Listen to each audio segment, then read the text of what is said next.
उभा राहून कर ना काय तुला हे भाऊ उभा राहा उभा तर राहायला बरे उभा राहा उभा राहा लवकर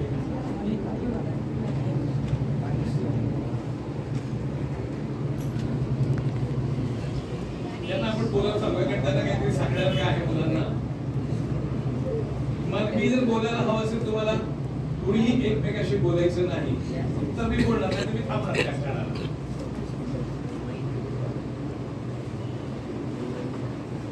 पाणी आहे तुम्हाला मी जे काही सांगणार आहे काही गोष्टी सांगेन तुम्हाला जर त्यांचा तुम्ही अर्थ घेतलात अर्थबोध घेतलात तर प्रत्येकाचं जीवन बदललेलं असेल आयुष्य घडेल तुमचं अशा काही गोष्टी मी सांगणार आहे पण माझ्या नाही गोष्टी द्या विद्वानांनी ऋषीमुनींनी सांगितलेल्या गोष्टी मी तुम्हाला सांगणार आहे तुला मित्र तर तुझे भेटणारच आहे इथे असो आपली ओळख मुलांनो ही आपल्या मार्गांना ठरते कुठे गेलात प्रवेशाला गेलात तुमचे मार्क किती विचारणार नोकरी मिळवायला गेलात तुम्हाला किती मार्क आहेत ते विचारणार त्याच्यामुळे हीच अशी एक स्टेप आहे ना 12वी जिथे मला चांगले मार्क मिळायला पाहिजेत सगळं पुढचं सोपं होत जाईल तुम्हाला कितीतरी कसे मॉलमध्ये आपण जातो बघा तेव्हा आपण गेलो की मॉलचे दरवाजे उघडतात आपल्यासाठी मला जर कमी मार्क मिळाले ना ते दरवाजे सगळे बंद व्हायला लागणार करिअरच्या वाटा बंद होत जाणार हे लक्षात ठेवा आणि लागा अभ्यासाला केलाच असेल तुम्ही अजून करा हे झालाय माझा अभ्यास अशा ओव्हर कॉन्फिडन्स मध्ये राहू नका लक्षात घ्या आणि करा अभ्यास पुन्हा पुन्हा करा आणि जा सगळ्यात पुढे खूप करिअरच्या वाटा आपल्याकडे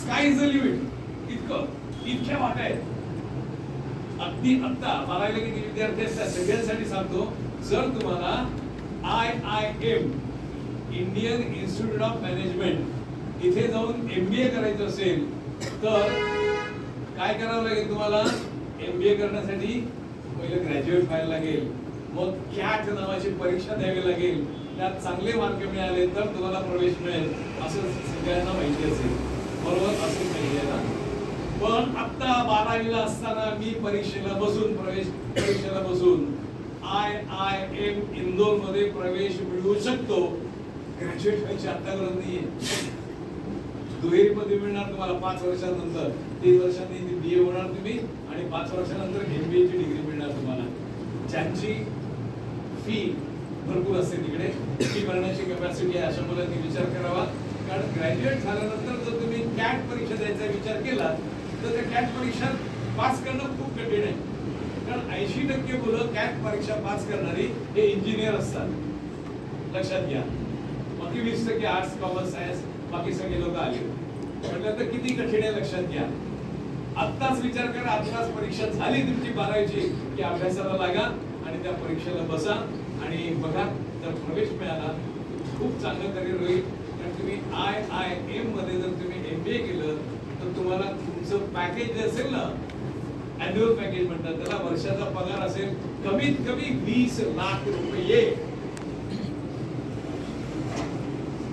फी मात्र तेवढीच भरायला लागणार आहे 5 वर्षांमध्ये जेवढी फी भराल तुम्ही ना तेवढं तुम्हाला पॅकेज मिळणार आमची मुलं काय करतात CET देणार आणि MBA व्हायचे मला CET देणार कुठल्या तरी कॉलेजमध्ये प्रवेश मिळणार तिकडे प्रवेश घेणार फी भरणार 4 लाख रुपये पॅकेज मिळणार 2.2 lakhs पर annum 20,000 सुद्धा पगार मिळत नाही सुरुवातीला करायचं असेल त्यांना MBA त्यांनी IIM मध्येच करण्याचा विचार करा आणि आता संधी आहे बसा परीक्षेला आणि जर तुम्हाला यश मिळालं तर चाल पुढे तुम्ही खूप मोठे व्हाल कल्पना नाही करत बघा ना 20 लाख रुपये दर वर्षाला पगार झाला की सरळ 1.5 लाख रुपयापेक्षा जास्त पैसे मला दर महिन्याला मिळणार आहेत 12वी पात्रता असल्यानंतर मी 5 वर्ष शिकणार आहे आणि तिथे मला ते मिळणार आहे करा विचार काही मुलांना इंजिनियर व्हायचं असतं घरची परिस्थिती नाहीये तेवढे पैसे खर्च नाही करू शकत एकही पैसा खर्च न करता मला इंजिनियर होता येतं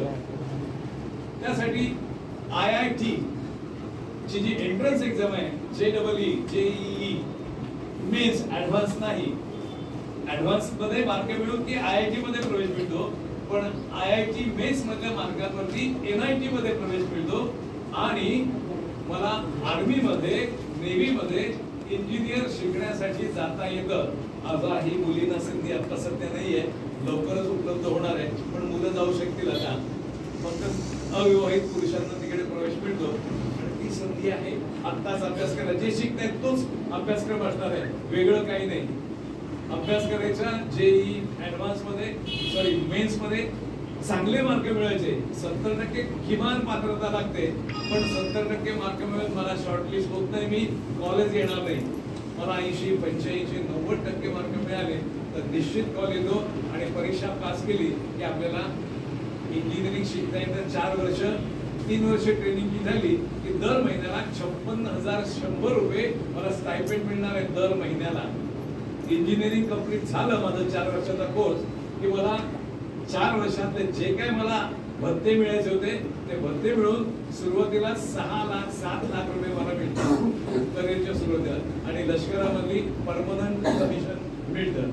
लेफ्टनंट होणार तुम्ही. इतकी सगळी संधी असेल. NDA ची परीक्षा दरवर्षी 2 वेळेला union public service commission UPSC घेत असते. बसा त्या परीक्षेला. 12वीला कोणी बसू शकतो, आर्ट्स असो, कॉमर्स असो किंवा सायन्स असो.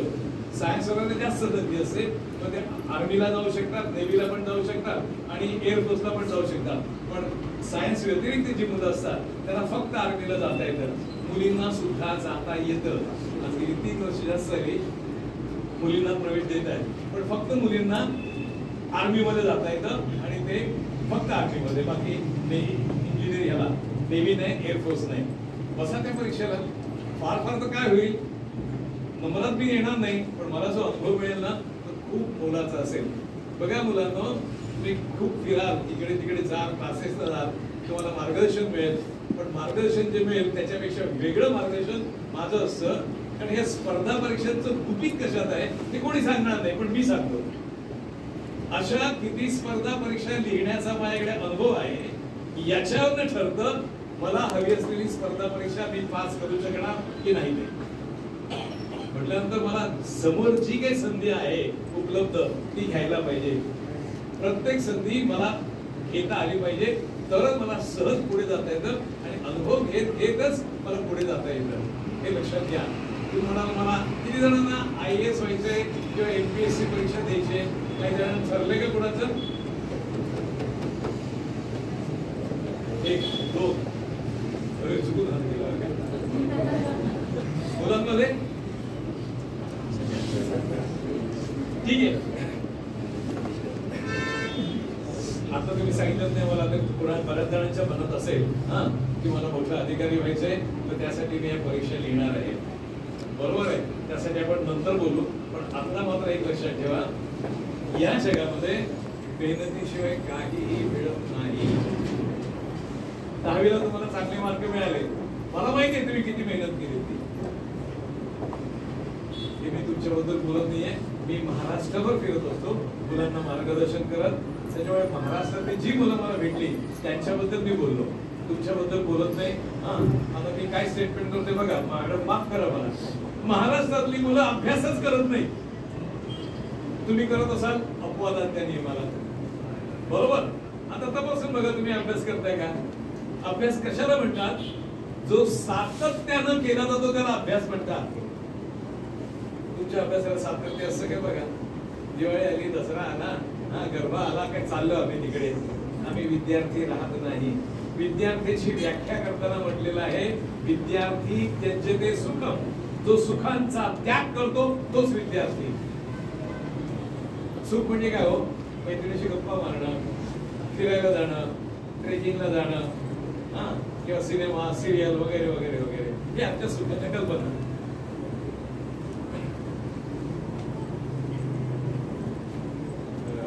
माफ करा, मला तुम्ही बोलायला लोक बोलायची इच्छा दिसत नाहीये. काय तुझे चालले इशारे? अरे विद्यार्थी आपण आहोत, आपण इथे बसलो आहोत, काहीतरी ऐकायचं आपल्याला, काहीतरी त्यातनं मिळणार आहे, ते घ्या ना. मी माझा मोठेपणा म्हणून सांगत नाहीये. महाराष्ट्र, गोवा, गुजरात, मध्य प्रदेश, छत्तीसगड या 5 राज्यात 2005 साली जेवढे कलेक्टर लोक पोस्टेड होते ना, त्या सगळ्यांना राईट टू इन्फॉर्मेशन ऍक्ट मी शिकवलाय. माझ्या वर्गातला प्रत्येक नाही ना काय नका होतो, मला काय नको आहे, माझा बोलण्याचा वेळ कमी होईल. प्रत्येक कलेक्टर सकाळपासून संध्याकाळपर्यंत कानामध्ये प्राण ओतून ऐकत होता माझे शब्द. कलेक्टर लोक, मी क्लास 2 ऑफिसर होतो, त्याच्यामुळे मला ती वाईट सवय लागली. माझ्या वर्गात कोणी बोललो ना की मी डिस्टर्ब होतो.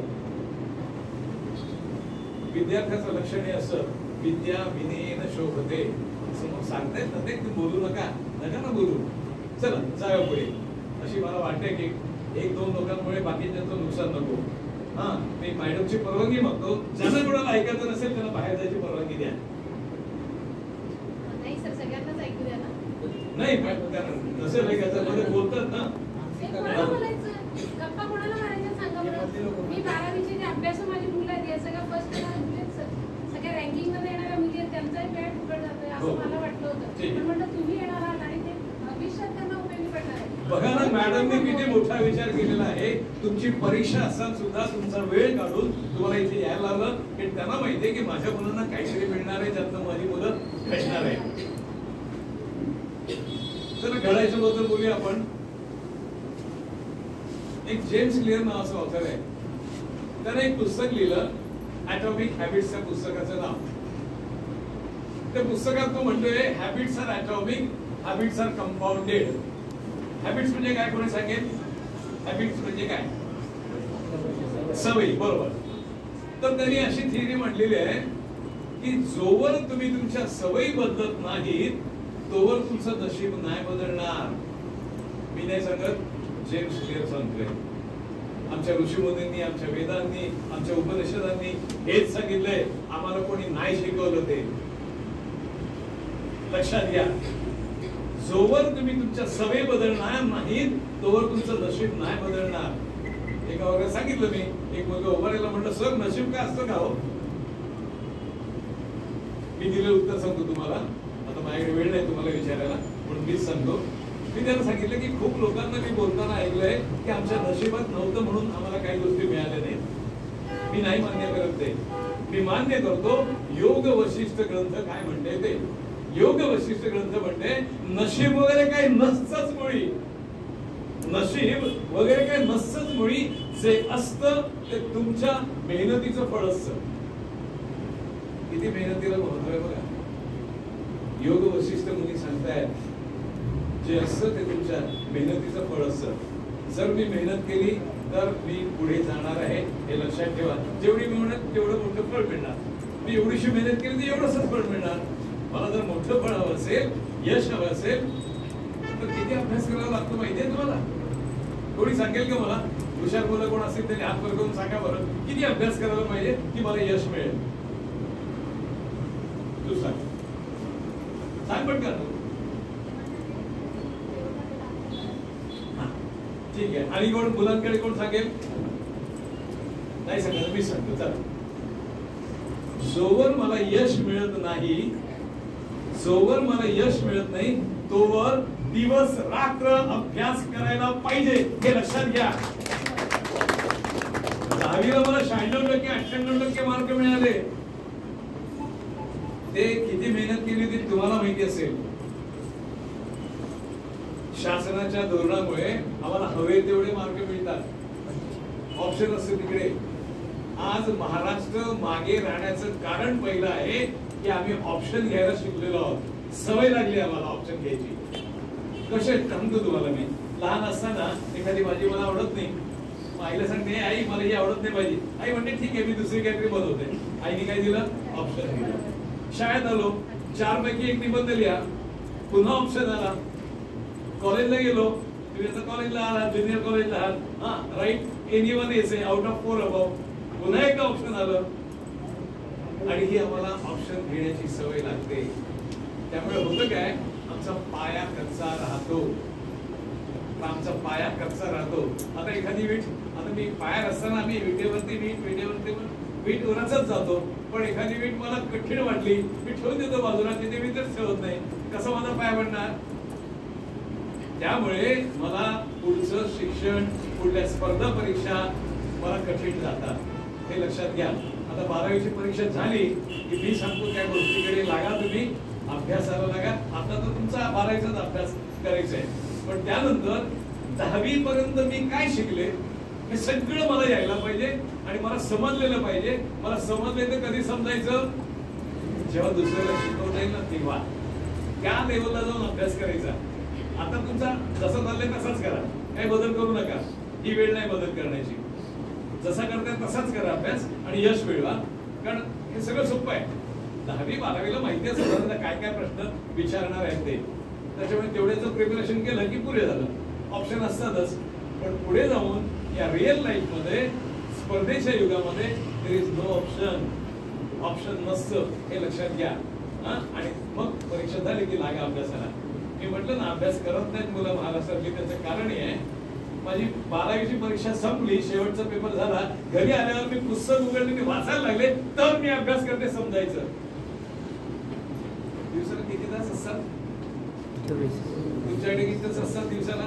24. 24. मुलांच्या पण मुलींच्या पण, मी सगळ्यांच्या दिवसाला 24 तास असतात असा आमचा गैरसमज आहे, असं माझं म्हणणं आहे. कारण तुम्ही मला भेटलेलं नाही.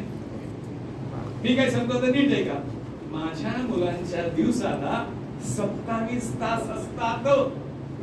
मला प्रश्न पडेल कोण शाळाला? सगळ्यांच्या दिवसाला 24 तास असतात आणि ह्याच्या मुलांच्या दिवसाला 27 तास कुठून बरं येतील? सांगतो. पहिली सांगतो, माझी मुलं म्हणजे कोण? माझी मुलं म्हणजे दोज हू फॉलो मी, जे माझं ऐकतात, मी सांगेन तसा अभ्यास करतात. त्यांच्या दिवसाला 27 तास असतात. कसे ते सांगतो. माझी मुलं रात्री 10 वाजता झोपी जातात, सकाळी 4च्या आधी उठतात, सकाळी 4 ते 7 3 तास अभ्यास करतात आणि हा सकाळचा 3 तासांचा अभ्यास दिवसाच्या 6 तासांच्या अभ्यासाच्या बरोबरचा असतो. 3 तास एक्स्ट्रा मिळाले ना, 24 आणि 3 27 झाले. अशी हजारो मुलं आज महाराष्ट्रात अभ्यास करतायत. मी पूर्ण महाराष्ट्र फिरतोय आणि त्यांच्याशी तुम्हाला स्पर्धा करायची आहे.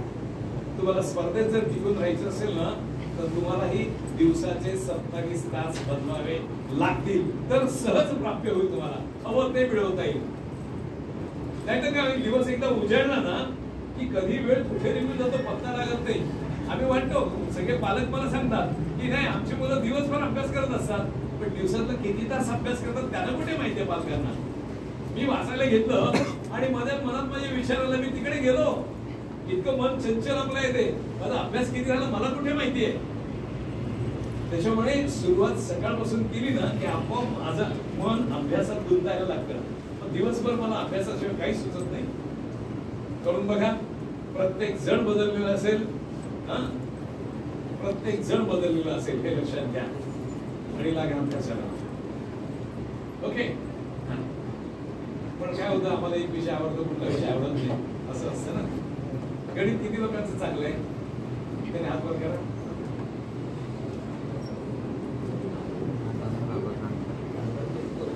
कोणाचं नाही? Very good. ठीक आहे. आता बघा, उत्तर तुम्ही पटापट द्या. मी प्रश्न विचारतो, मग कळेल मला तुमचं गणित किती चांगलं आहे ते. तुम्ही सांगितलं किंवा दुसरं कोणाला तर त्यांनी पण सांगा, एका वर्षामध्ये किती आठवडे येतात?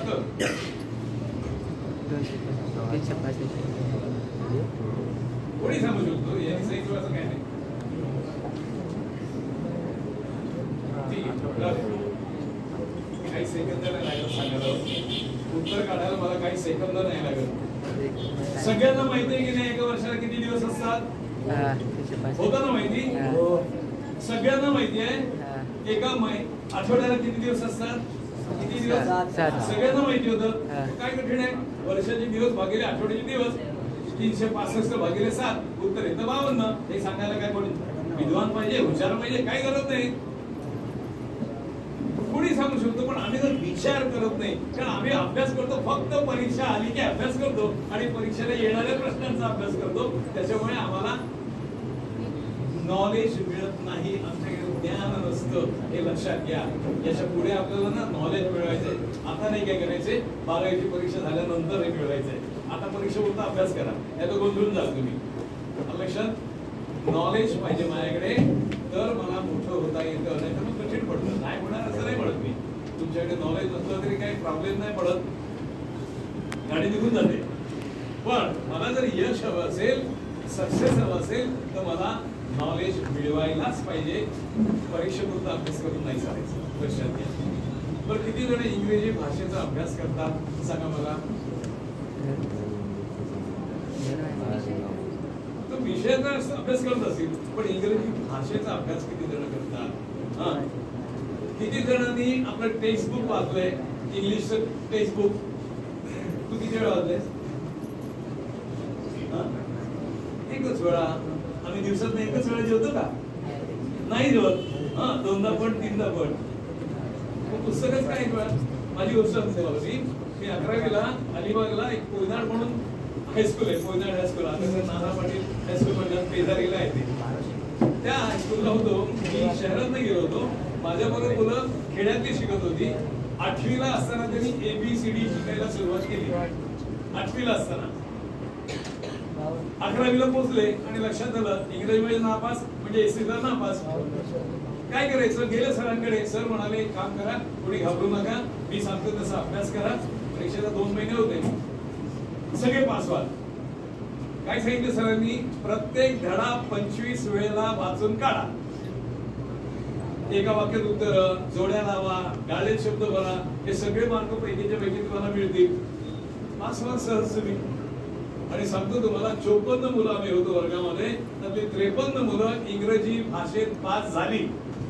SSCला काही लोक नाही झाली. काय लोक मला फक्त बोलू द्या. वाचायला पाहिजे. नाही वाचत आम्ही. अवांतर वाचन तर खूप दूरची गोष्ट आहे. आम्ही मोठं होत नाही. त्याचं कारण आहे ना, आम्ही अवांतर वाचन करत नाही. एक पहिलं कारण आहे. एका मुलाची गोष्ट सांगतो. हिंगोली जिल्हा, मी नेहमी जात असतो तिकडे, वर्षातनं 2 फेऱ्या तर माझ्या असतातच. तिथला सेनगाव तालुका, इथला एक मुलगा SSCला पास झाला. झेडपीच्या शाळेत शिकला होता. वडिलांनी त्याला कोट्याला पाठवलं. राजस्थानमध्ये कोटा एक आहे. IITची एंट्रन्स एक्झामची तयारी करण्यासाठी, JEE ऍडव्हान्सची तयारी करण्यासाठी कोट्याला पाठवलं. तिथे गेला. खूप मुलं भेटली. हुशार मुलं तिकडे येतात. त्यानंतर त्यांचे पालक भेटले, प्रोफेसर लोक भेटले आणि त्याच्या लक्षात आलं की IIT काहीच नाही म्हणले, चिटचिट आहे म्हणाले. मला जायचंय MIT मध्ये, टॉप कॉलेज MIT ला, तिकडे जायचे म्हणाले मला. आणि तो अभ्यासाला लागला. त्यांनी ऑलिम्पियाड परीक्षा असते, सगळ्यांना माहिती असेल, ती परीक्षा लिहायला सुरुवात केली. 22 गोल्ड मेडल त्यांनी मिळवले. 22 ऑलिम्पियाड मध्ये वेगवेगळ्या विषयांची 4 लेवलला परीक्षा होत असते. MIT त्याला बोलवून घेतलं, स्कॉलरशिप देऊन आमच्याकडे शिकायला म्हणून. का तो तिथे गेला? कारण त्यांनी जी चर्चा केली, त्याला जे लोक भेटले सराउंडिंगला, त्यांच्याकडनं त्याला माहिती मिळाली आणि म्हणून त्यांनी ते स्वप्न पाहिलं. लक्षात घ्या. मी स्वतःच सांगतो तुम्हाला, आम्हाला मोठं का नाही होत आलं? आम्ही आमच्या मित्रांमध्ये राहिलो. माझी जेवढी अक्कल तेवढी माझ्या मित्राची अक्कल थोडीशी कमी जास्त असेल, जास्त फरक नाही. त्याच्यामुळे नवीन इनपुट काय मिळाले नाही. यासाठी पुस्तकं वाचा. परीक्षा झाली ना की वाचन भरपूर करा. जेम्स क्लिअरला पहिला वाचा. बघा काय होतं माहितीये का, आम्ही ना बदलायला मागत नाही. तसं चाललंय तसंच चालवतो. SSCला छान मिळाले, 12वीला छान मार्क मिळतील, ग्रॅज्युएट व्हाल छान मार्क मिळतील, पण नॉलेज काय मिळत नाही हे कधी बघितलं जात नाही आमच्याकडे. ते जर मिळत असेल तर मला वाचन करायला पाहिजे, अवांतर वाचन करायला पाहिजे, अभ्यास वाढवायला पाहिजे, हे लक्षात घ्या. आपल्या अनुभवावरती जाऊ नका. मी 10वीला असताना किती अर्धा तास अभ्यास केलेला आणि मला एवढे मार्क मिळाले, ते पहिलं विसरून जा. आता लक्षात घ्या की मला अभ्यासाची वेळ वाढवायची आहे. जेम्स क्लिअरनी काय सांगितलंय, आपण जेवढा अभ्यास करतो असाच सातत्याने केला, वर्षभर केला अभ्यास, म्हणजे जेव्हा आठवण पडली तेव्हा. पालक सांगतात आमचे मुलं रोज अभ्यास करतात, दिवसभर अभ्यास करतात, पण किती अभ्यास करतात त्यालाच माहिती असतं. जो काही केला अभ्यास, जो काही मी अभ्यास करतोय तसाच करत राहिलो, काही बदल घडत नाही माझ्याकडे. त्यांनी एक्झाम्पल दिलंय की एक युनिट माझा अभ्यास आहे, आजपर्यंत जसा करतोय तसाच करत राहिलो मी. वर्षाच्या शेवटी आपण जर केलं 1:365, एकाचा 365वा घात काढला तर काय उत्तर येईल? कोण हुशार आहे गणितवाली? 1:365, एकाचा 365वा घात काय उत्तर असेल? इकडे कोणी सांगा. अरे एकाचा वर्ग किती? एक घन किती? एक एकाचा चौथा घात किती? एकाचा 100वा, एकाचा 1000वा घात एकच असणार. एकाचा 365वा घात केला तरी एकच येणार. याचा अर्थ काय? मी आहे तिथे राहतो किंवा राहते. बरोबर आहे. पण तो म्हणतोय रोज किमान 1% अभ्यास वाढवा. 1% अभ्यास वाढवा. किती वाढवा सांगितले नाही? 1%. आज एक आहे, उद्या किती होणार? कोणुसार 1%. 1% म्हटले मी. 1.1. अरे 1% म्हणजे किती? 1/100. 1/100 किती? 0.01. म्हणजे 1.01 होणार. लक्षात. एक दिवसानंतर माझा अभ्यास 1.01 होणार आणि तसाच चालू ठेवला मी. रोज 1% वाढवत गेलो. At the end of the year 1.01 raise to 365 केलं. 1.01 चा 365 घात केलं तर उत्तर काय येतं माहितीये का? 37.78. 37.78% इतका अभ्यास करतो. पट कोणी सांगितलं नाही? जेम्स क्लेअरनी सांगितलंय. लक्षात घ्या. करा तसा अभ्यास. बघा सगळं सोपं पडणार तुम्हाला. सगळं सोपं पडणार. तुम्ही इंजिनियर झालात किंवा आणि काय झालात, सीए झालात आणि कोणी झालात, जर तुम्हाला इंग्रजी उत्तम येत नसेल तर तुमची किंमत भारतामध्ये 0 आहे. माझा एक स्टुडंट माझ्याकडे नेहमी यायचा. त्याला 2+2 विचारले त्याला सांगता यायचं नाही. पण तो आज कॅनडामध्ये नोकरी करतोय. कॅनडामध्ये नोकरी मिळेल त्याला. भारतामध्ये त्याला म्हटलं तुला अजिबात नोकरी मिळणार नाही, कोणीच देणार नाही तुला. मग त्यांनी सोडून दिला भारताचं नाव, सरळ कॅनडाला पोहोचला, तिकडे नोकरी पकडली. सगळं चालून जातं. पण जर तुम्हाला मोठं व्हायचं असेल तर मला अभ्यास करायला पाहिजे हे विसरू नका. खूप अभ्यास करा. लक्षात. वेळ वाया घालू नका. याच्याशी बोल, त्याच्याकडे बघ नाही. स्वामी विवेकानंदांनी सांगितलेलं आहे कॅरेक्टर बिल्ड्स द नेशन. चारित्र्यानं देश घडतो. हे लक्षात ठेवा. आणि मुलींना मी आवर्जून सांगतो की मुलांनो आपलं चारित्र्य कसं पवित्र राहील याकडे लक्ष द्या. तर सोपं पडतं मला. एकदा का ट्रॅक घसरला, गाडी डिरेल झाली की ती रुळाला कित्येक वर्ष लागतात. तसं आहे ते आपलं. नका करू काही. अगदी सावध राहा. कुठली केस घ्या तुम्ही, निर्भयाची घ्या किंवा विशाखाची घ्या. या मोठ्या लँडमार्क अशा जजमेंट आहेत मुलींवरच्या अत्याचाराच्या. त्याच्यामध्ये लक्षात येईल तुमच्या की आम्ही काहीतरी चूक करतो आणि मग आम्ही त्याचा बळी पडतो. अजिबात चुकायचं नाही. आणि स्वतःला सेफ ठेवायचं हे लक्षात ठेवा. आणि अभ्यास करा. मला माहितीये मुली जास्त अभ्यास करतात. केंद्र सरकारमध्ये नोकरी मिळवायची असेल ना तर मुलींना आम्ही 0 पैसे फी घेतो. 1 पैसा फी भरायला लागत नाही. महाराष्ट्र गव्हर्नमेंटला नोकरी पाहिजे असेल ना तर आम्हाला 1180 रुपये फी भरावी लागते. ओपन कॅटेगरीच्या ओबीसी किंवा रिझर्वेशन मध्ये असतील तर त्यांना 1065 रुपये फी भरावी लागते. आणि एमपीसीचा हिशोब केला तर आम्हाला फी भरावी लागते 774 रुपये. 2 परीक्षांना, प्रिलिमला आणि मेन्सला 2 वेगवेगळ्या वेळेला फी भरावी लागते. एकूण 774. पण आमच्याकडे मात्र मुलींना 0 फी पैसे आणि मुलांना फक्त 100 रुपये फी असते केंद्र सरकारमध्ये परमनंट नोकरी मिळवण्यासाठी. एक अर्ज करायचा, मेन्सला दुसरा अर्ज करायची गरज नाही. एकदा 100 रुपये भरायची की बस झालं भागलं. मुलींनी 0 पैसे फी भरायची आणि परीक्षेला बसायचं. तुम्हाला सरकारी नोकरी हवी असेल तर काय क्वालिफिकेशन आहे तुमचं कोणी सांगेल? मिनिमम किती शिकलेलं पाहिजे आपण केंद्र सरकारमध्ये नोकरी मिळवायची परमनंट?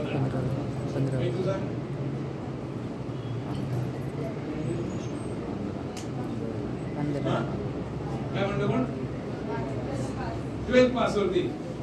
आता इंडिया वगैरे सांगितलं मी ते 12वी वरती आपण जाऊ शकतो. पण इन जनरल केंद्र सरकारमध्ये मला परमनंट नोकरी हवी असेल तर काय शिकावं लागतं? महाराष्ट्र गव्हर्नमेंट पाहता, बँकांमध्ये पाहता आम्हाला ग्रॅज्युएट झाल्याशिवाय कोणीही नोकरी देत नाही. बँकवाले नाही देत, महाराष्ट्र गव्हर्नमेंट देत नाही.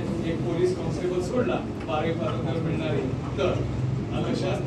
तर केंद्र सरकारमध्ये नोकरी मिळवण्यासाठी स्टाफ सिलेक्शन कमिशन एकच असं आहे की जे 10वी पात्रतेवरती आम्हाला नोकरी देते, 12वी पात्रतेवरती नोकरी देते. 10वी पात्रतेवरती नोकरी मिळवली तर 33,000 रुपये आजच्या तारखेला स्टार्टिंग सॅलरी आहे. 12वी पात्रतेवरती नोकरी मिळाली तर 50,000 रुपये स्टार्टिंग सॅलरी आहे, जी तुम्हाला ग्रॅज्युएट झालात, MBA झालात, इंजिनियर झालात तरी तुम्हाला एवढी स्टार्टिंग सॅलरी मिळणार नाहीये, हे लक्षात घ्या. आणि ज्या मुलांना आपल्या आई वडिलांची पर्वा आहे, त्यांच्या कष्टांना मला उतराई व्हायचं आहे, त्या मुलांनी पहिला हा विचार करायचा कशी मला लवकरात लवकर नोकरी मिळवता येईल. आमची मुलं काय करतात, ग्रॅज्युएट झालं की पोस्ट ग्रॅज्युएशन करणार, LLB करणार, कोण नोकरी देणार आहे तुम्हाला पोस्ट ग्रॅज्युएशन केल्यावरती? नोकरी हवी असेल, स्वतःच्या मेरिटवरती मिळवायची असेल तर ह्या परीक्षांना बसा आणि नोकरी मिळवा. खूप संधी आहेत, आता त्याविषयी बोलत नाही, फक्त एवढंच सांगितलंय की संधी उपलब्ध आहेत. खूप परीक्षा असतात, बसायचं परीक्षेला. आता संधी उपलब्ध असल्याने सांगतो पंडितजी तुम्हाला, 12वी वाल्यांना तुम्हाला एअरफोर्स मध्ये जाता येईल. एअरफोर्स मध्ये बघा, अग्निवीरची भरती चालू आहे एअरफोर्स मध्ये, त्यानंतर नेव्ही मध्ये आणि आर्मी मध्ये. मुलींना 10वी पात्रतेवरती आर्मी मध्ये वुमन मिलिटरी पोलीस, महिला पोलीस होता येईल. आर्मी मध्ये सोल्जर जनरल ड्युटी, फक्त 10वी पात्रता लागते. किती मुलं असे आहेत की ज्यांचा जन्म 1 एप्रिल 2007च्या पूर्वी झालेला आहे? असं कोणी आहे का इथे? सगळे त्याच्यानंतर जन्म सगळ्यांचा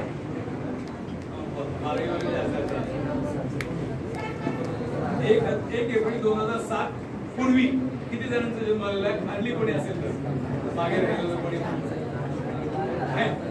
व्हेरी गुड. तुम्हाला या परीक्षेला बसता येईल अग्निवीरच्या. आता जाहिरात आलेली आहे, तुम्हाला जायचंय की नाही जायचंय हा विचार करू नका. मी तुम्हाला सांगितलं, हा अनुभवच तुम्हाला हवी असलेली परीक्षा पास करायला मदत करणार आहे. आणि आर्मी, नेव्ही, एअरफोर्सची आता अग्निपथ स्कीमच्या अंडर अग्निवीर म्हणून भरती होत असते आणि त्यासाठी पात्रता लागते 10वी उत्तीर्ण. फक्त उंचीची अट असते मुलांसाठी 168 सेंटीमीटर सोल्जर जनरल ड्युटीला, मुलींना उंची लागते 165 सेंटीमीटर. नाही तेवढी होणार, काय काळजी नाही करायची. कारण तुम्हाला आता संधी नाहीये, कारण 17.5 वर्ष पूर्ण व्हायला लागतात. आणि म्हटलं तुम्हाला मी 1 एप्रिल 2007च्या अगोदरचा जन्म पाहिजे, त्यालाच फक्त जाता येईल, बाकीच्याला आता नाहीये. तोवर तुमची उंची पण वाढलेली असेल, लक्षात का? 157. आतापर्यंत वुमन मिलिटरी पोलीसला 152 उंची लागायची. यावेळेला पहिल्यांदा 162 त्यांनी केली. माहित नाही काय झालं ते, कारण जरा उंची कमी वाटते ना 152. पहिल्यांदा परीक्षा जाहीर झाली ना तेव्हा 142 उंची मागितली होती, 142 सेंटीमीटर म्हणतोय मी. नंतर त्यांच्या लक्षात आलं खूपच कमी आहे, मग 152 केली. आता त्यांच्या लक्षात आलं 162 केली आहे. होईल उंची, सहज करा प्रयत्न, नक्की वाढेल उंची आणि जाता येईल. आणि काम काय माहितीये का, या सगळ्या सैन्यावरती लक्ष ठेवायचं. कोण काय प्रॉब्लेम करतोय का कुठे, लक्षात. खूप मानाची जागा असते. मुलांना अग्निवीर आता आर्मी मध्ये भरती चालू आहे. 22 मार्च पर्यंत अर्ज करायचे. करून टाका आणि बघा परीक्षा होत्या.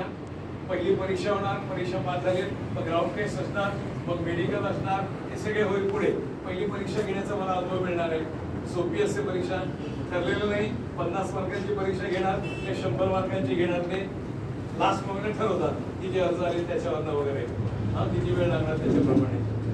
एकदम सोपी असते परीक्षा, सहज पास करता येतं. आणि जर तुम्हाला आर्मी मध्ये जायचंच आहे, नेव्ही मध्ये, डिफेन्स मध्ये जायचं असेल तर मी तुम्हाला सजेस्ट करेन तुम्ही NCC करा. NCC ला जर तुम्हाला C सर्टिफिकेट मिळालं की तुमच्या लेखीच्या मार्कामध्ये 20 मार्क ऍड केले जातात. सरळ तुम्ही पुढे जाता येतं.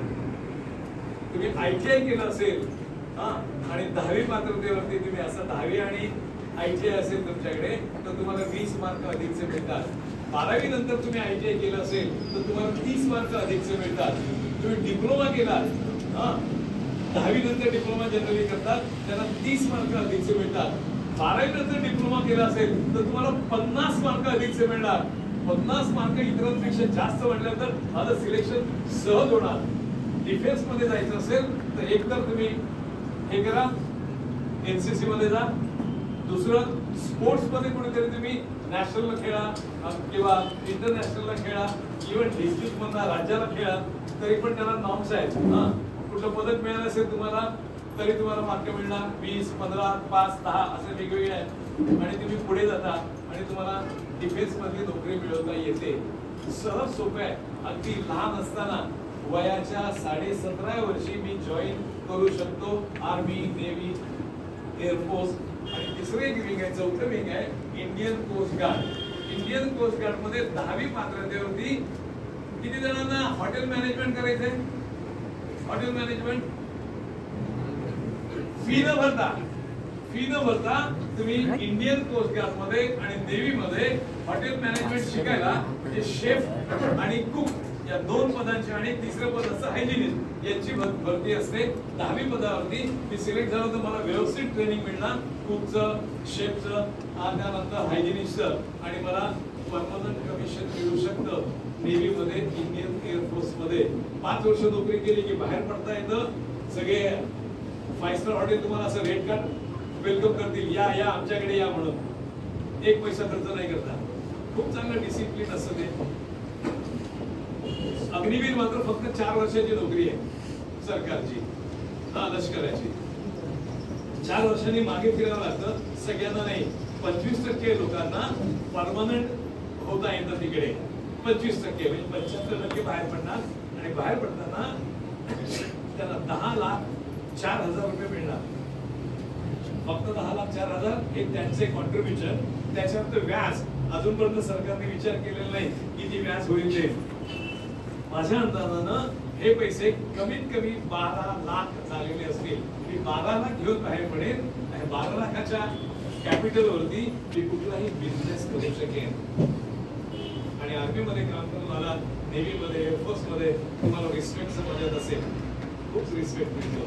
मला वाटतं मी इंजिनियर सांगितलं MBBS व्हायचंय मला, पण घरची परिस्थिती नाही. कारण MBBS शिकायला अक्षरशः कोट्यावधी रुपये लागतात. तेवढे नाहीत आमच्याकडे, पण मला व्हायचंय. माझी लहानपणापासून इच्छा आहे. कारण अभ्यास नीट परीक्षा असते, त्या परीक्षेचा असा अभ्यास करा की तुम्हाला अगदी 98-99% मार्क मिळतील आणि तुम्ही AIIMS, all India institute of management, all India institute of medical sciences दिल्लीला आहे, तिथे तुम्हाला प्रवेश मिळेल. 10,000 रुपये वर्षाची फी असते. कोणाची ऐकत नसेल फी भरायची, यांना कोविडकर हे 2 उभयता बसलेले आहेत, ते तुमच्या फीची सोय करतील आणि तुम्हाला तिथे शिकायला मिळेल. फक्त 10,000 रुपये वर्षाची फी. गव्हर्नमेंट कॉलेजमध्ये सुद्धा नॉमिनल फी असते. फक्त मी सांगेन, घरची परिस्थिती सामान्य असेल तर प्रायव्हेट मध्ये जाऊन MBBS शिकू नका, BMS शिकू नका. गव्हर्नमेंट कॉलेजमध्ये मिळालं तरच शिका, हे लक्षात घ्या. लक्षात. काही जणांना ऍडव्होकेट व्हायचं असतं, वकील व्हायचंय. 12वी नंतरच, आता त्या 12वीला असताना प्रवेश परीक्षा द्या. क्लॅट नावाची प्रवेश परीक्षा असते, त्या परीक्षेला बसा. पास झाला तर 12वी नंतर तुम्हाला 5 वर्षात LLB डिग्री मिळणार आहे. हेच तुम्ही ग्रॅज्युएट झाल्यानंतर जर LLB करायला गेला तर 6 वर्ष लागतात. आता 5 वर्षात होणार आहे. लक्षात घ्या. आयुष्यातलं 1 वर्ष वाचतं की ते 1 वर्ष अगोदर तुमचं करिअर सुरू होईल. जर कोणाच्या डोक्यात असेल की मला वकील व्हायचंय, त्यांनी आतापासूनच 12वीलाच त्या परीक्षेला बसा, प्रवेश परीक्षेला, आणि ऍडमिशन मिळवा. आणि घरची परिस्थिती नाहीये. आता काय झालेलं आहे, यांच्यासारखे लोक आहेत हे हिम्मत करून सेल्फ फिनान्स कोर्सेस चालवतात. पण जर तुम्ही गव्हर्नमेंट लॉ कॉलेज आहे मुंबईला, तिथे प्रवेश मिळाला तर 600 रुपये फक्त फी असते. फक्त 600 रुपये. बघा, खूपच चांगलं असतं. आम्ही तेवढा विचार करत नाही, माहित नसतं आम्हाला, म्हणून आम्ही अभ्यास करत नाही. आम्हाला तर चाललंय ते छान चाललंय. काही छान नाही चाललेलं, लक्षात घ्या. छान चालायचं असेल तर मला खूप अभ्यास करायला पाहिजे आणि यश मिळवायचं असेल तर दिवस रात्र अभ्यास करायला पाहिजे, हे विसरायचं नाही. आता विषय कठीण आणि आवडता आणि नावडता त्याच्यावरती 2 मिनिटं बोलतो मी आणि तुम्हाला सगळ्यांना खूप शुभेच्छा देऊन अभ्यासाला जा असं सांगेन. गणित आम्हाला आवडत नाही बऱ्याच लोकांना, त्याच्यामुळे महाराष्ट्र मागे आहे. अगदी 90% मुलांना गणित येतच नाही. 90% मुलांना.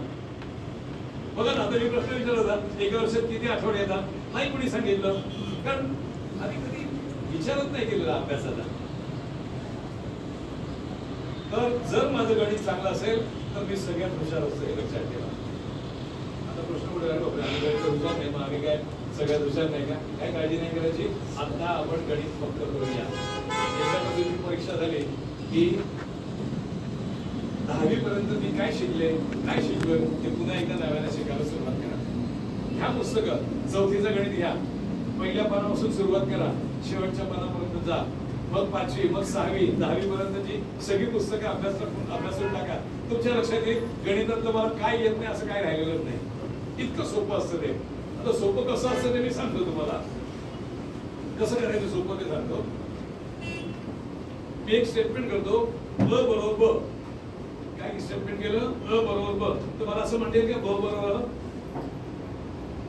येईल का नाही येणार? जर अ बरोबर ब असेल तर ब बरोबर ब असणार. आता माझा अ काय लक्षात घ्या. माझा अ आहे जे मला आवडतं. काय? जे मला आवडतं. बरोबर. आणि माझा ब आहे ते मी मनापासून करते, ते मी मनापासून करतो. असंच असतं ना. जे मला आवडतं ते आपण मनापासून करतो. हे झालं स्टेटमेंट. आता मी काय केलं, ब ला पुढे आणलं, ब बरोबर अ लिहिलं आणि जे मला आवडत नाही, काय जे मला आवडत नाही त्याला ब जोडलं. ब काय ते मी मनापासून करायला सुरुवात केली. काय ब जे मला आवडत नाही ते मी मनापासून करायला सुरुवात केली इज इक्वल टू हे होणार आहे. हे काय मला आवडतं ते मला आवडायला लागणार आहे. इतकं सोपं आहे मुलांनो. नाही कोणी सांगत आम्हाला. लक्षात घ्या इतकं सोपं आहे. एक गोष्ट सांगतो म्हणजे तुम्हाला कळेल आपण कुठे आहोत ते. हत्ती पाहिले सगळ्यांनी कसं बांधून ठेवतात माहितीये? त्याच्या मागच्या पायाला सगळ्यांना बांधून गुंड्याला बांधून ठेवतात. हत्तीची उंची किती असते माहितीये का? आशिया खंडामध्ये हत्ती जास्तीत जास्त 11 फूट उंच असतो. 11 फूट छतापर्यंत. आणि आफ्रिका खंडातला हत्ती 18 फूट उंच असतो. माणसाच्या तिप्पट पेक्षाही जास्त. कल्पना करा एवढा मोठा हत्ती. आणि हत्तीला कसं बांधून ठेवतात माहितीये का? मागच्या वेळेला कुंड्याला साखळदंडाने बांधून ठेवतात. हत्ती मग का तो एवढा मोठा हत्ती याच्याकडे बळ किती असेल कल्पना करा. इथे मावणार नाही एवढा मोठा हत्ती. तो एवढासा साखळदंड कुंडा उघडून नाही टाकू शकणार. सहज टाकेल पण तो कडीत टाकत नाही. त्याला कारण आहे की हत्तींना ते लहान असताना शिकारी जंगलात जाऊन पकडतात. तसे ते सांगतो शिकारी काय करतात, खड्डे खड्डात वाटेवरती आणि खड्डा दिसू नये म्हणतात पारावासावर टाकतात आणि मग ढोल बोलून हाकारी काढतात. हत्तीच्या कळत कळत पळायला लागतो. छोटा हत्ती आत पडला तर बाहेर नाही निघताय. उंची कमी असते त्याची. तिथेच राहतो. शिकारी येतात त्याला पकडतात, सर्कसवाल्याला विकतात. सर्कसवाले त्याच्या मागच्या पायाला साखळदंड बांधून खुर्च्याला मात्र ठेवतात. लहान असतो विचारायचो त्याला आईची आठवण येते. तो रडायला लागतो, अंबरडा पडतो, आक्रोश करतो, जोरात किसके देतो, छटके देतो. त्याला साखळदंड तोडून आईकडे जायचं असतं पण होतं काय, साखळदंड पायात घुसतो, भळाभळा रक्त व्हायला लागतं, प्रचंड दुखायला लागतं, सहन होत नाही. आता तर काय समोर खायला ठेवलेलं असतं. त्या हत्तीला बनवून भटकावं लागतं खाणं शोधण्यासाठी. सगळं आयतं मिळते म्हटलं तर खाऊन टाकतो. आता तर काय पाणी असतं त्यांना पण पाण्यासाठी बनवून भटकावं लागतं. ते पण आयते मिळते म्हटलं पितो. थोडा वेळ विश्रांती घेतो, तेवढा आईची आठवण विसरतो. पुन्हा जाग आल्यावरती लहान असतं ना, आईची आठवण होते, पुन्हा रडायला सुरुवात करतो. अंबरडा फोडतो, जोरावर हिसके देतो, झटके देतो. होतं काय, जखम चिघळते, बळाबळा रक्त व्हायला लागतं, प्रचंड दुखायला लागतं, सहन होत नाही, थांबतो. काय खायला ठेवलंय, खायला ठेवलं, आयते भेटते म्हटलं तर खातो, पितो, थोडा विश्रांती घेतो. तो आईची आठवण विसरतो. दिवस मागून दिवस जातात, महिने जातात, वर्ष जातात. एवढासं पिल्लू वाढत वाढत 11 फूट 18 फूट उंच होतं. त्याचं शरीर वाढतं, त्याचं बळ वाढतं. पण त्याच्या डोक्यामध्ये एकच असतं, मी साखळदंड तोडू शकत नाही. मी प्रयत्न केला तेव्हा जखम झाली होती, प्रचंड दुखलं होतं. तेवढंच डोक्यात ठेवतो.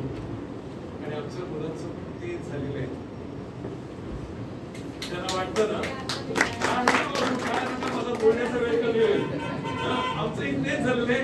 आम्हाला काय माहितीये का, मार्क कमी मिळाले म्हणून वाटतं आम्ही गणितात ढ आहोत. सायकोलॉजी काय सांगते नीट ऐका.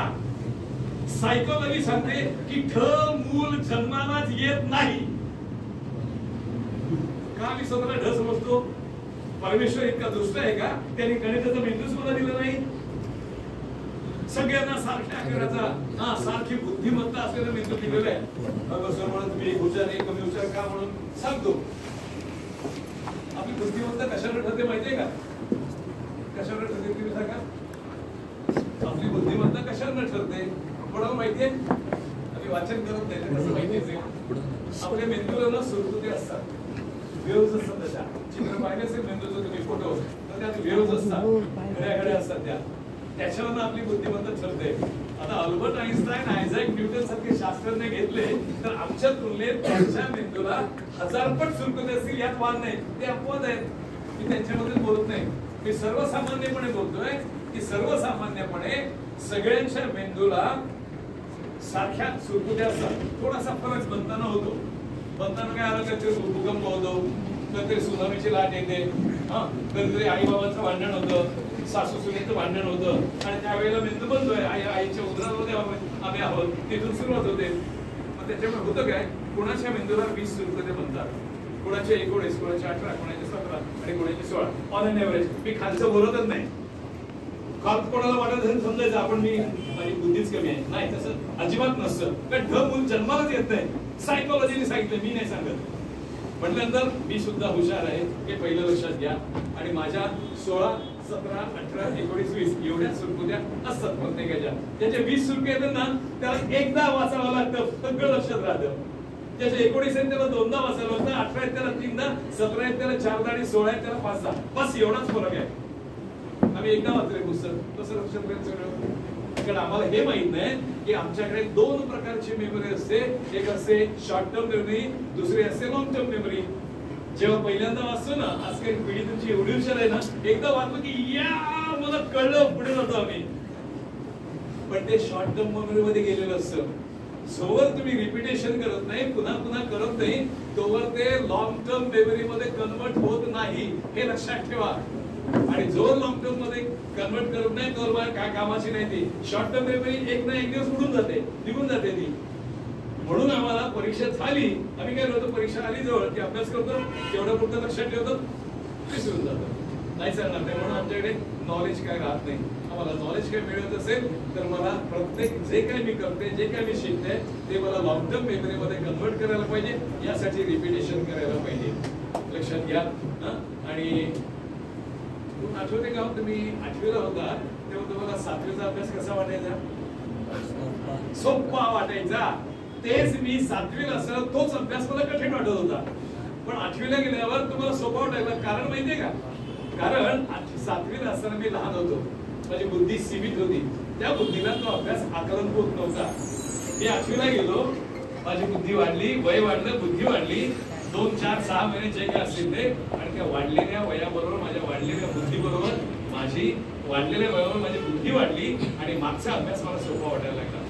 7वीला किती वर्ष झाली ना, नाही म्हणाल 4-5 वर्ष झाली. किती वय वाढलं, 5 वर्ष वाढलं, बुद्धी तेवढी वाढलेली आहे आपली. जर तुम्हाला शंका आली मला हे जमेल की नाही जमेल, तर स्वतःला सांगायचं हत्ती मोठा झालाय, नाही विसरायचं. लक्षात का? सगळं फक्त मला करायला पाहिजे. मी केला नाही अभ्यास म्हणून मी मागे आहे, ते पहिलं डोळे उघडा. मी ढ आहे अजिबात नाही, कारण ढ बोल जन्मालाच येत नाही. मी नाही, सायकोलॉजी सांगते. आणि भगवद्गीतेने काय सांगितलं सांगतो तुम्हाला, what ever you deserve you will get it. तुम्ही ज्याला लायक आहात ते तुम्हाला मिळणार आहे. कोणी तुम्हाला थांबवू शकणार नाही. पण आम्ही लायक बनतच नाही, कारण आम्ही अभ्यास कमी करतो. लायक बनत असेल खूप अभ्यास करावा लागतो आणि आपल्याला हवं ते मिळवता येतं. खूप संधी आहेत आपल्याला मिळवता येतात ते. आता 12वीला जी मुलं आहेत, जे एलिजिबल आहेत, ज्यांचा जन्म 1 एप्रिल 2007 पर्यंत झालेला आहे, ती सगळी मुलं त्या परीक्षेला बसू शकतील. आणि माझी विनंती आहे की हात जोडून तुम्हालाही मी सांगेन की तुम्ही शोधा अशी मुलं आणि त्यांना परीक्षेला बसवा. त्यांना कोणाला डॉक्टर व्हायचं असेल, कोणाला इंजिनियर व्हायचं, तरी सुद्धा त्यांना परीक्षेला बसू द्या. पण त्यांना कळेल आपली बुद्धी किती आहे. मी पाहतो महाराष्ट्रभर फिरतो, बोलत मला IAS व्हायचंय, IPS व्हायचंय, कोण म्हणतं MPSC करायचंय, कुठल्या परीक्षेला बसणार त्या परीक्षेचं नाव माहित नसतं आणि ते व्हायचं असतं. कसं चालेल ते? मी त्यांना सांगतो तुम्ही 10वी पात्रतेला परीक्षेला बसा आणि मग तुम्हाला डोळे उघडतील तुमचे, आपला अभ्यास किती आहे ते. आलं लक्षात? अजून मी 2 मिनिटं बोलणार आहे. खूप अभ्यास करावा लागतो. अभ्यास काय आहे ते मला सांगतो मी. अभ्यास हा आपला श्वास आहे. काय आहे? श्वास आहे. मी जर नाक पकडलं, श्वास घेऊ दिलं नाही तर काय होईल? अभ्यास नाही केला तर मरणार तर नाही मी, पण जे काय माझ्या वाटेल येईल ते घेत जायला लागेल. ते मरण्यापेक्षा काही वेगळं नसतं. लक्षात घ्या. मग मिळेल ती नोकरी घ्यायला लागते, 5,000ची असो 10,000ची असो. पण जर मी अभ्यास केला, जर मी लक्षात घेतलं अभ्यास माझा श्वास आहे, तर मी निश्चित अभ्यास करणार आणि मी मोठे होणार, मी मोठा होणार. कधी विसरू नका, अभ्यास आपला श्वास आहे. लक्षात. आणि श्वास नाही घेतला तर मी गुदमरून जातो. नाही गुदमरायचं आम्हाला. गप्पा मारून बसणे तर मला पट्टीची जाग आली पाहिजे. हे नाही मी काय ते चुकीचं करते. समर्थ रामदासांनी मूर्खाचं पहिलं लक्षण सांगितलंय, उगाच गप्पा मारत बसणं मूर्खाचं लक्षण आहे. नाही करायचं ते लक्षण. त्याला आपण नाही मूर्ख व्हायचं. आपल्याला अभ्यास करायचे, खूप चांगले मार्क मिळवायचे आणि खूप मोठं व्हायचे. खूप शुभेच्छा आहेत. फक्त करिअर निवडताना काय काय करावं लागतं ते अगदी एका मिनिटात सांगतो तुम्हाला मी. पहिलं, मला देशाची सेवा करायची आहे, माझं प्रायोरिटी पाहिजे. त्यासाठी मला डिफेन्समध्ये जायला पाहिजे. तुम्हाला आमच्या घरचे नाही पाठवणार, मी पाठवायला नाही सगळं. मी तुम्हाला परीक्षेला बसायला सांगतो आणि मग तुम्हाला कळेल आपण किती डिझर्व आहोत, ते किती लायक आहोत ते. लक्षात. दुसरी प्रायोरिटी माझी पाहिजे कुटुंबाला. माझ्या कुटुंबाला मला सुखी करायचं, आई वडिलांना सुखी करायचंय, त्यांच्या कष्टात मला उत्तराही व्हायचंय. यासाठी लवकरात लवकर नोकरी मिळवायची.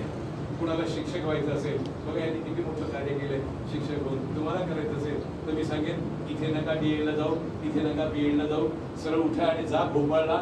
भोपाळला रिजनल इन्स्टिट्यूट ऑफ एज्युकेशन आहे. तिथे महाराष्ट्रासाठी प्रत्येक कोर्सला 15 जागा रिझर्व आहे. तिथे जर तुम्हाला प्रवेश मिळाला तर तुम्ही तिथून जे BA BEd तुम्हाला डिग्री मिळू शकेल 4 वर्षांमध्ये. BSc BEd तुम्हाला डिग्री मिळेल 4 वर्षांमध्ये. एक गणिताचं एक विदाउट मॅथ्स, एक विथ मॅथ्स. कॉमर्स सुद्धा तसंच आहे. अशा तुम्हाला प्रवेश जर मिळाला, नोकरीची हमी कॅम्पस सिलेक्शन मध्ये तुमचं सिलेक्ट झालं असेल, केंद्रीय विद्यालयामध्ये तुम्हाला नोकरी मिळाली असेल चांगल्या पगाराची. आज आणि वयाची अट पण खूप असते. जर कोणी मागे पडलेले असतील तर त्यांना सांगतो तुम्हाला मी, तर तुम्ही पोस्ट ग्रॅज्युएट असाल आणि BEd केलेलं असेल तर तुम्हाला केंद्रीय विद्यालयामध्ये वयाला 45व्या वर्षापर्यंत परीक्षेला बसता येईल. लक्षात घ्या. खूप संधी असतात. फक्त मला अभ्यास करायला पाहिजे आणि पुढे जायचंय, हे स्वप्न बघायचं. मोठं व्हायचंय तर स्वप्न बघायला पाहिजे. आणि स्वप्न पण छोटं बघतो. किती मार्क मिळवणार, 12वीला किती टक्के मिळवणार, का 100 का नाही, असं स्वप्न पाहिजे माझं. अनरिअलिस्टिक नको, पण 90 तर घेता येतील. जरा अभ्यास तसा 90 मिळतील. 70 विचार केला नाही, 10% कमी मिळेल, 60 वरती मी आले नाही. मी 90चा विचार केला, 10% कमी मिळाले, 80% मार्क असतील माझे. स्वप्न मोठं बघायचं. स्वप्न छोटं बघणं अगोदर आहे. लक्षात घ्या. स्वप्न बघायचं तर मोठं बघायचं. आमची कोणी स्वप्नच बघत नाही. रात्री पडतात की नाही, उघड्या डोळ्याने बघायचंय मला एवढं मिळवायचंय म्हणून. आणि जीवनामध्ये यशस्वी व्हायचं असेल तर योग्य मार्गदर्शन मिळवायचं असतं, हे लक्षात घ्या. पाऊस पडतो आपोआप तसं नाही पडत. ते यांच्यासारख्या लोकांना भेटायचं, सांगायचं आम्हाला याच्यावरचं मार्गदर्शन पाहिजे. ते कोणाला बोलवतील, तुम्हाला मार्गदर्शन मिळून देतील. आणि मार्गदर्शन हवं असेल तर लोकसत्ता वर्तमानपत्रामध्ये मंगळवार, बुधवार, गुरुवार, शुक्रवार 4 दिवस नोकरीची संधी आणि शिक्षणाची संधी असं सदर मी लिहत असतो. 4 दिवस छापून येतं ते वाचा, तुम्हाला कळून जाईल. किंवा मी मॅडमकडे पाठवून देईन काय काय संधी आहेत त्या. मॅडमला कॉन्टॅक्ट करा, ग्रुप बनवा, त्यांच्याकडनं घ्या संधी आणि आलेली संधी अवेल करा. आणि जीवनामध्ये एक सूत्र लक्षात ठेवा, शुभस्य शीघ्र. शुभ काम करायचा विचार नाही करायचा, मुहूर्त बघायचा नाही. दुसरं वाक्य सांगतो तुम्हाला, इथे करून ठेवा. टॅटू कोणी काढत असेल तर सांगेन इथे टॅटू काढा, हे लोकांचा फायदा होईल. Practice makes man perfect. Unless and until you practice, you cannot reach to the perfection. गुरुन जाऊ नका मला कळलंय म्हणून. पक्क कळलं पाहिजे मला. एवढा अभ्यास करा आणि खूप यश मिळवा, खूप मोठे व्हा. सगळ्यांना आशीर्वाद.